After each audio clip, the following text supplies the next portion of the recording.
first time, pwede makita yung mga first timers. Wow, pwede palapakan natin mga first timers. Sino naman yung mga sponsors? Yung nag-imbita sa mga first timers, pwede makita yung mga kamay. Pwede ba palakpakan natin yung mga sponsors? Mga kaibigan, narinig nyo kanina si Dr. Ed Cabantog, yung ating presidente. Magaling ba siya magsalita? Maganda ba yung produkto? Yes, di ba? Mga kaibigan, ang topic ko, paano naman yung marketing plan? Pag sinabi yung marketing plan, paano ko kikita ng pera? Yan ang mas exciting part. Bakit po? Siyempre, pag sinabi mong pera, masarap po bang kumita? At kung kikita ka, anong gusto mo? Malaki o maliit? Malaki. Mga kaibigan, bago ko ituloy, magpapakilala muna ako para may idea ko kayo, sino ko, anong background ko, paano na-involve sa ganito negosyo, paano gupisa ito negosyo to. Mga kaibigan, ako po ay taga-Pangasinan. Sino dito pag taga-Pangasinan? Uy, dami ah.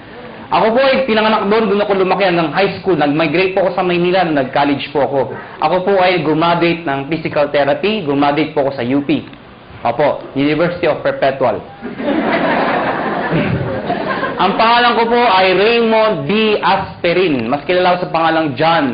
Ang apelyido ko po ay Asperin. Ang middle initial ko po ay B. Biogesic. Maniwala kayo sa hindi, totoo po yun. Ang nanay ko po ay C. Cortal. Nagkatawanan yung pangalan ko. Bakit? Di nyo pa ba yung pangalan ko? Kailangan nyo ako. So mga kaibigan, 1998, graduating student po ako. Ako po ay naimbita sa isang kumpanya. Hindi ko nababagat yung pangalan ng kumpanya. Ganito rin mo yun. Hindi ko alam kung anong seminar. Basta sabi sa akin, sponsor ko, sumama ka. Bakit? Basta sumama ka. Eh ako naman, sama na sabi. Sama. Umaten ako ng seminar, gantong-ganto ho. Marami yung tao, punong-puno. Kaya lang, kakaiba ho yung culture. Bakit po mga kaibigan? Parang kanina. Di ba yung mga members o yung mga nag-imbita sa inyo? Kakaiba, di ba? Di ba? Ay, mga kapagpan mo, meron dito. Di ba? Kaya tapos pinag-uusapan siya, gusto yumaman ka mo!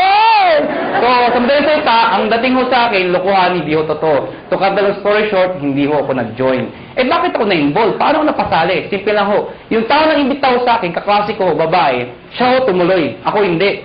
Pero hindi ko makakalimutan ito nangyari sa amin. July of 1998, unang check-in tinanggap ng classmate ko babae, 1,100 pesos. Check ho, excited. Tingnan mo, ginaganto mo, tingnan mo, 1,000. Sabi sa akin, lalaki, yung mata lumalaki, lalaki. Sabi ko, malaki pa yung sweldo ng katulong eh. So sabi ko sa kanya, sige, tumuloy ka, lumaki ka, bahala ka, sabi ko. August of 1998, tumanggap siya 4,000 pesos. Nung tumanggap siya ng 4,000, diniretso ko na. Siyempre, mas excited. Kung dito na excited,